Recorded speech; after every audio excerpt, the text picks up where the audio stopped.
and Bii'S and to invite him to give his inaugural speech. Karibu sana, Your Excellency. Wapi makofi ya Mheshimiwa Gavana Uasin Gishu County. tusimame tafadhali, tusimame kwa heshima. Wapi makofi yake? Real hustler of UDA.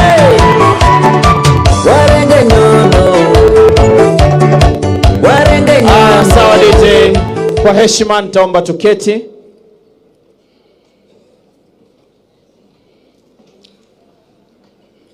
Thank you very much.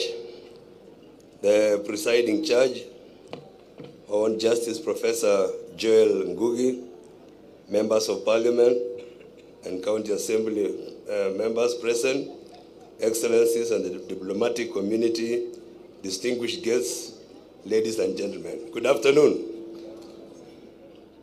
I take this opportunity to thank the Almighty God for the great things that He has done for me and bringing us all this far. I express my sincere gratitude to all for finding time from your busy schedule to be with us today. It is a great honor to take the oath of office to become the second governor of Uasin Gishu County. Today's swearing-in ceremony is indeed a recognition of the hand of God. I thank you all for the trust and confidence you displayed by overwhelmingly electing me and my Deputy Governor, Engineer Parorot. That was expression of faith you have, and that is what we stood for during our campaign. And even today, we undertake to deliver our promises.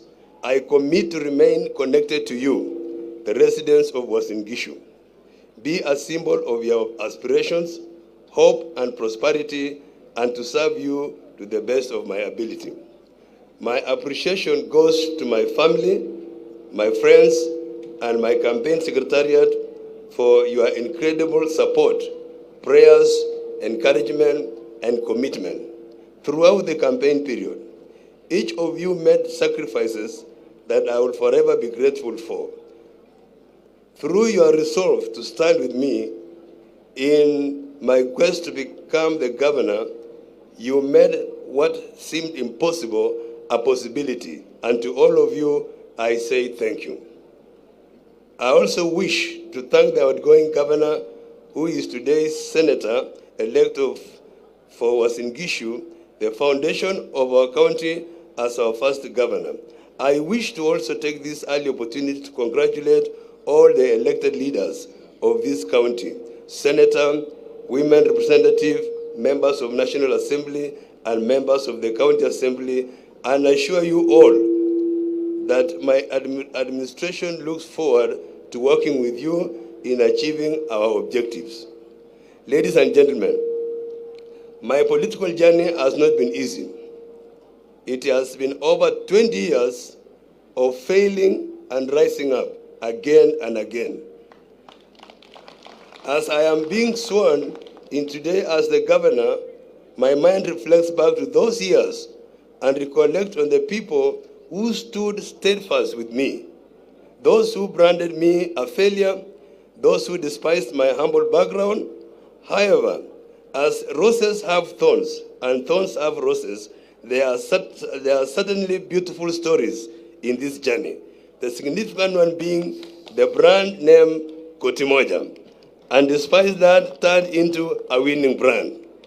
Despite the many obstacles, my determination and deep desire to serve remains strong, and it is true testament of the power of our democracy that a son from a humble background can reach the highest constitutional position in the county. My election is a proof that anyone with purpose, focus, and resilience can rise and succeed. I pray that my story will inspire many to believe in themselves and never give up, and in their pursuit to achieve their dreams. And my favorite scripture of the Bible is Job chapter number 8, verse 7. It is our family verse, it is our family philosophy, that though your beginning was small, yet your end will be great. And we are seeing it today happening before our own eyes. Ladies and gentlemen, you elected me to serve you as at the City of Champions, the home to Kenya's President-elect, His Excellency Dr. William Samoei Ruto, the champion of rebuilding Kenya's economy through the bottom-up economic model that has given hope to millions of Kenyans. This was evidenced by the voting pattern in the recently concluded general elections, wherein Kenyans moved from the traditional ethnic-based voting to issue-based voting. I identify with our national party manifesto of improving the quality of life for our citizens as it is outlined in Gusokumi campaign pledge. The 10 strategic areas are pro-people agendas aimed at fulfilling the community and individual aspirations.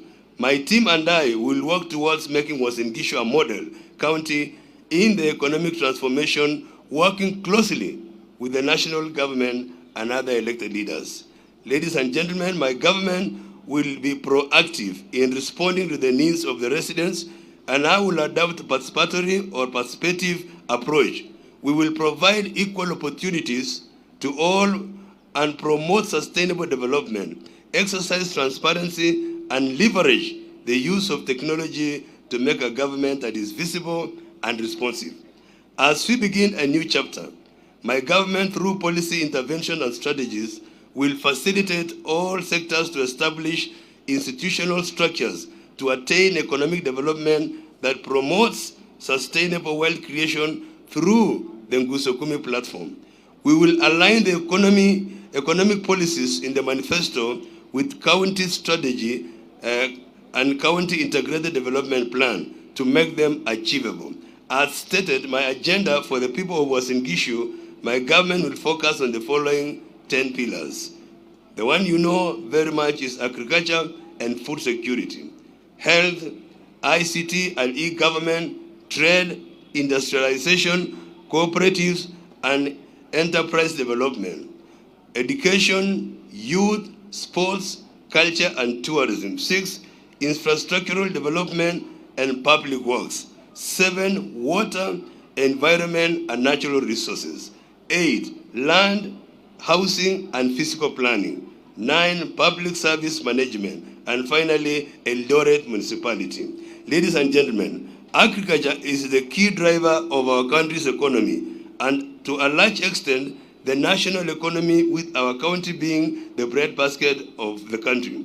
As part of our economic transformation, we need to reestablish agriculture through market research, subsidized farm inputs, mechanization, and value addition. The County Department of Agriculture will be equipped with adequate resources to provide extension services to farmers on modern farming to enhance their productivity.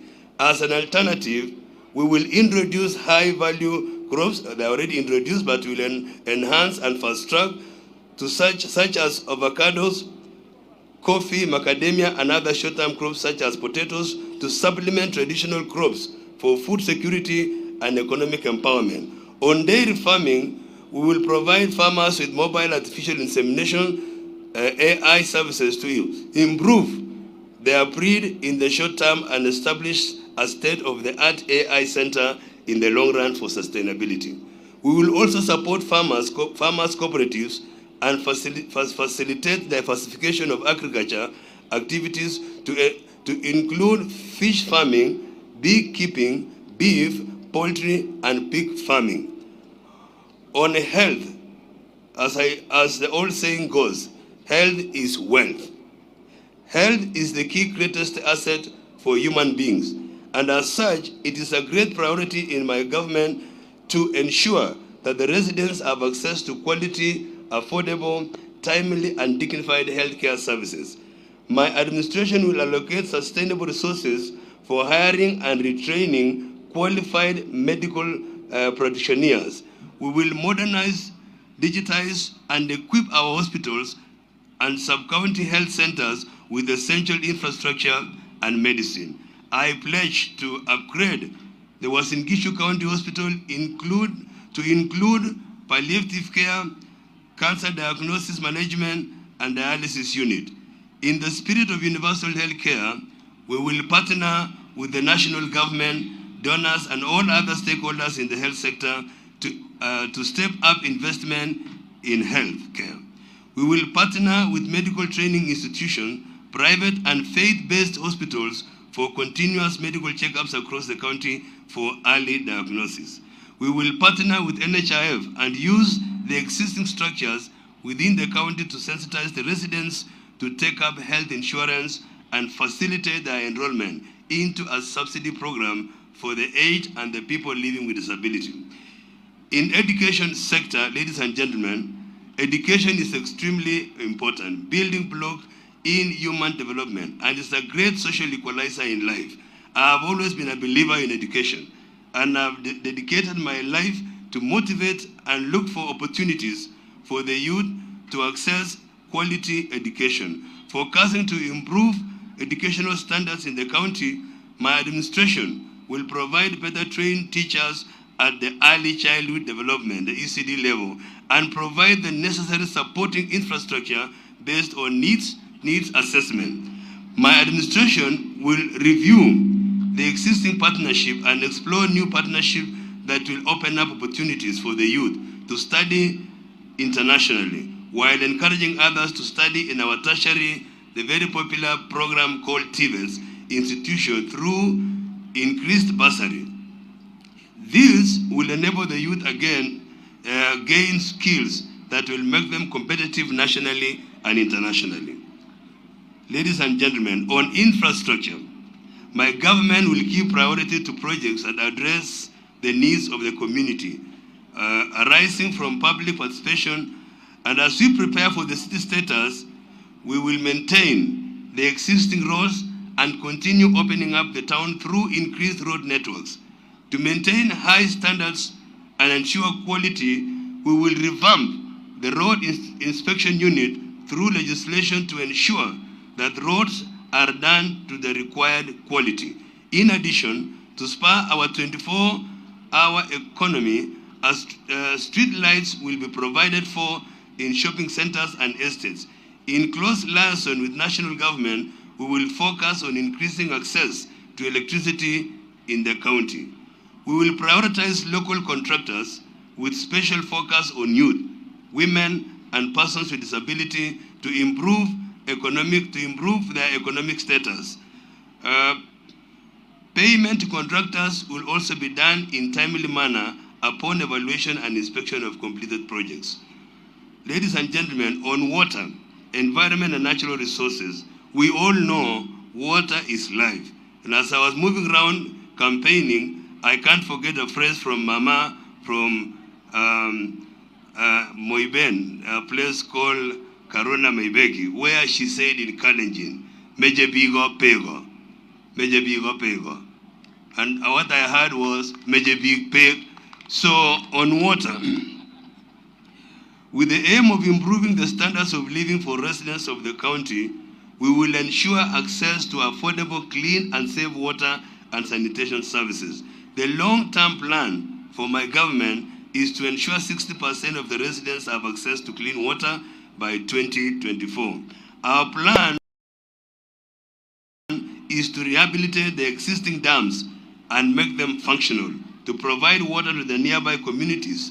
And we also plan to link the Uasin Gishu Rural Water and Sanitation Company to Eldowas for distribution and management of water provision. We will audit existing boreholes, bring them to functionality, and distribute clean water to families, institutions, and social places. We will also ensure that all ECD schools and health centers have access to clean and safe water. To mitigate the effects of climate change and enhance environmental conservation, we will diversify energy sources to renewable energy to reduce reliance on firewood and charcoal, promote smart agriculture. Increase forest cover, improved water and waste management, among others.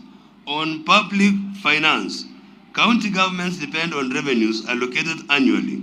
The resources received are not adequate for intensive development, whilst the scope of raising revenues internally is limited by the Constitution and the law. My administration commits to prudent management of public funds. We will allocate financial resources to high priority programs that benefit wananchi. We commit to reduce the rate of growth to our procurement, to our recurrent expenditure and progressive increase funding for development. We will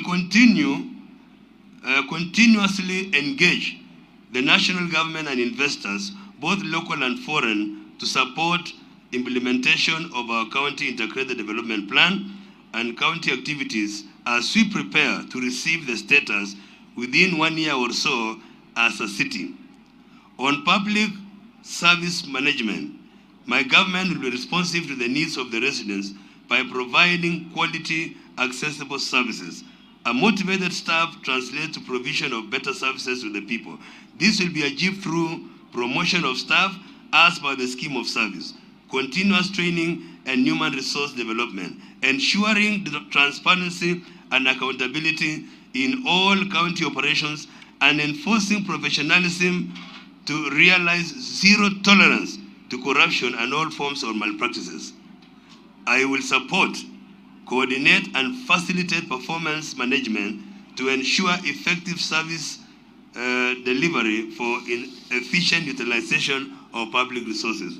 Ladies and gentlemen, on trade and industrialization, cooperatives, and enterprise development, our county is privileged to be among the industrial hubs in the country. To increase the competitiveness of these industries within the county, we will provide an enabling business environment and collaborate with various institutions and associations to facilitate manufacturing, trade, and investment. My government will establish village-based open markets, linked to funding mechanisms, agro-processing centers to promote cottage industries in wards and in small centers. The Juakali sector is a major contributor towards our economy. My government will be at the forefront in promoting and marketing Juakali products, both on local and international markets. I will ensure provision of adequate support to SMEs and cooperatives to enable their growth expansion. And on youth empowerment, ladies and gentlemen, the youth are our strength, our wealth, our drivers of innovation. My government will make a deliberate and systematic effort to appropriately equip and empower the youth of Uasin Gishu to attain and realize their full potential.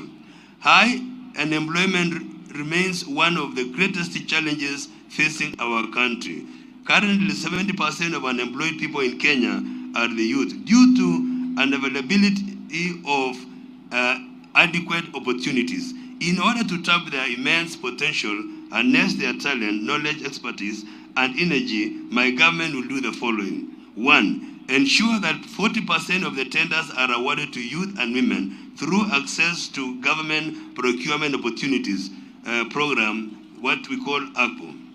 Secondly, I will create a functional revolving fund for youth in business model along the National Uasin Fund to ensure accessible and affordable financing or access to credit. 3, establish fully equipped youth centers with free internet access and relevant digital facilities in all sub-counties for youth to access government information and opportunities. Create a county skill database, that is the 4th one, to facilitate placement of qualified youth and available job vacancies. 5, establish a county incubation center for research and innovation.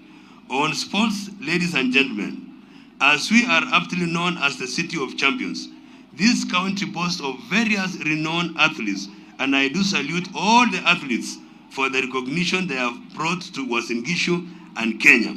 My government will invest in various sports facilities to enable our youth excel in their abilities. We live in a global village, and our talent should be used both locally and globally.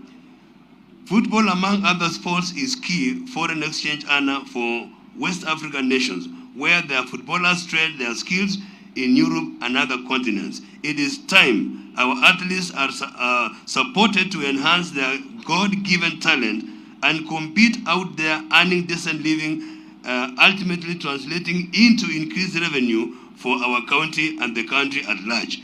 This will be realized under International Sports Talent Academy for talent development and export. I will fast track completion of Kipchoge Stadium and 64 Stadium to help in coaching and mentoring our sportsmen. On ICT, we will deliberately focus on ICT and innovation to build skills and capacity that will be made possible through research innovation hubs. We will strive to create a knowledge and entrepreneurial support system by developing digital platforms, call centers, and state-of-the-art resource center, which will be a repository of research on good governance and best practices in sustainable and equitable development, as well as help in their dissemination to stakeholders. Ladies and gentlemen, in terms of good governance, my government will develop mechanisms to formulate credible plans at the village level and aggregate these progressively at higher levels to ensure that attention is paid to the sections from economic progress and sections for our society that may be at risk for not benefiting adequately from economic progress. These plans will incorporate long-term policy and program frameworks and initiatives, as well as monitoring their progress and efficacy. The new development journey towards the brighter future of our Uasin Gishu County has to be undertaken by our collective efforts, sheer dedication, commitment, sacrifice, and hard work. We will all have to roll our sleeves, get down to work to achieve our desired dreams. This will not be my work alone. As a team leader, I commit to lead from the front line. You are all my soldiers, and as your leader commander, I promise to chart the path for the benefit of all of us. Nobody will be left behind.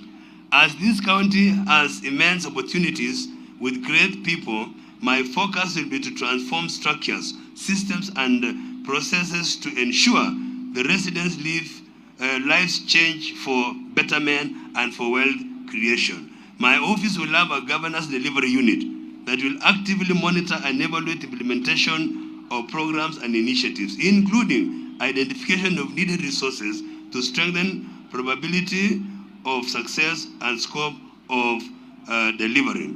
Ladies and gentlemen, as I conclude, I promise to use this opportunity to transform resources in the county, build human capital that includes the skills, knowledge, the ability to work, and good health. We will also go to strengthen social capital that includes social resources for people to draw on to make a living, build a natural capital, among them the natural resources stocks that people can draw on for their livelihoods, including land, forest, and water. I will endeavor to grow our physical capital, that is the basic infrastructure that people need to make a living, as well as the tools and equipment that they use, including transport and communication systems, shelter, water, and sanitation systems, and energy. More importantly, create strong financial capital that is the saving, access to financial services, and regular inflow of cash.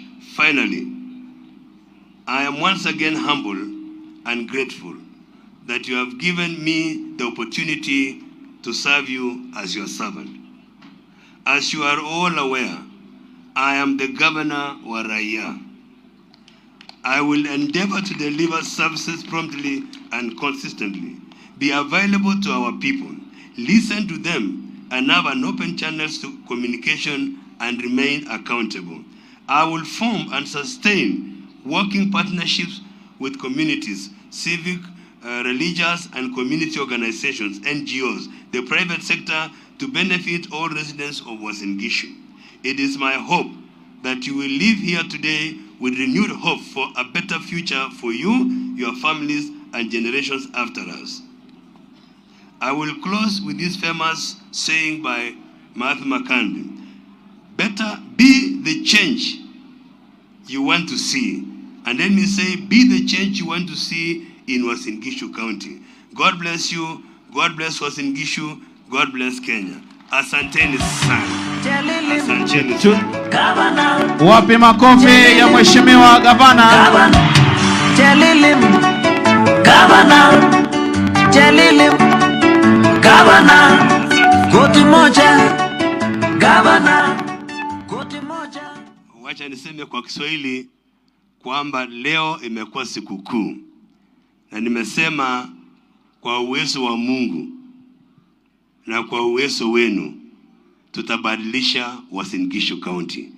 Nataka niwashukuru sana kwa kujitokeza kwa wingi wakati wa campaign na wakati mlipiga kura. Tulihubiri amani kila kona Uasin Gishu, na tunashukuru Mungu tumeshinda wale watu ya kusema uongo kwamba Uasin Gishu ni hotspot ya violence. Tumewashinda, tutawashinda na watashindwa. Hapa Uasin Gishu tunasema sisi tunauza amani kwa kila mtu, na amani ndio base ya Uasin Gishu. Sisi tunaishi na makabila mengi hapa. Tuko na kila mtu kutoka Kenya. Na mimi nimesema nitaunda serikali yenye iko na sura ya kila mtu hapa, ili sisi wote tuheshimiane, tufanye kazi na tuishi kwa pamoja. Na waomba wote ambao tulikuwa tunashindana kwa hii safari, wote ambao walikuwa kwa campaign, wote ambao wameshinda, sisi tuungane tukue kitu kimoja. Na itakuwa tu muda mdogo. Mnajua kuna hiyo kesi kotini ya uchaguzi ya urais. Mimi nataka niwaombe wakaaji wa Uasin Gishu, tutulie. Mungu ako upande wetu. Hivi karibuni haitachukua muda, tutapata rais wa 5 wa Kenya ambaye ataapishwa, na sisi wote tutatoa ushuhuda. Kwa hivyo Uasin Gishu nasema asanteni sana, nitasimama na nyinyi. Kongoi missing. Allow me to recognize our leaders, viongozi wetu ambao wamekuja kwa heshima ya sherehe hii. Na mnajua viongozi Mungu alitupatia, na alitupatia kupitia ninyi. Na kabla hayo nashukuru sana security team ya Uasin Gishu. Si mnajua hiyo siasa vile ilikuwa, kila mtu alikuwa anaomba Mungu yake na kufukuza shetani kwa style yake, lakini nyinyi mlisimama na mkatuweka pamoja. Nasema tunawashukuru sana wana commander, wana commissioner na viongozi wengine wote wa ulinzi. Kwa hivyo because of time, wacha nikaribishe mkarabati, kwa sababu sorry mheshimiwa Sudi, nimeleta ile maneno ya siasa. Alafu anapokuja waje kidogo, anapokuja tumeheshimika sana. Tuko na viongozi wetu wote, wajumbe kutoka kwa kila sub county hapa Uasin Gishu. Tuko na mheshimiwa wa Tarbo Janet, tuko na mheshimiwa wa Moiben Professor Barto, tuko na mheshimiwa DK kutoka Soy, na pia tuko na mheshimiwa Shole, our women rep, the Iron Lady Cheva Muren. Tunashukuru sana. Na pia tuko na nani mwingine, our honorable tuko na mheshimiwa Julius. Amekalia wapi? Julius kutoka Keses. Alikuwa na kibarua kubwa huyo, Mungu akamuonea huruma. Alafu pia mnajua niko na naibu yangu mheshimiwa Barorot hapa, na nashukuru sana Barorot. Amejiingiza kwa siasa na ameelewa vitu haraka sana. Yeye ni engineer. Wacha tukaribishe mheshimiwa Sudi aseme jambo, tukaribishe mheshimiwa Solei because wanakimbia mahali. Karibu. Pia tuko na sorry, najua najifundisha sasa, nimekuwa governor. Usikuje karibu na mimi haraka. Si unaona instruments of power iko hapa. Tuko na marafiki wakubwa sana wa Uasin Gishu, wawekezaji, business community, marafiki wa Eldoret na wafanyikazi wengine wa hapa. Waje ni name just wawili tu. Tuko na wengi sana wafanyabiashara wa Hindi, kila kabila. Tuko na mheshimiwa Sika Joshua, yeye ni mkubwa wetu wa Kass FM. Makiwa katika FM tuko na mwenyewe hapa. tuko na bwana DL Lagat, anaitwa David Lagat. Huyu ni investor mkubwa sana, sio hapa Kenya peke yake, hata kule nje ya Kenya. Na tuko na Bii'S wetu, ningana namuita Bii'S, Dr. Belion mwenyewe. Asante sana, karibu sana. Asante sana Mr. Governor. Bas, nimeomba ruhusa Governor kwa sababu tuko na kazi nyingine na shule kule Nairobi. Unganizo le tomo tumdanini.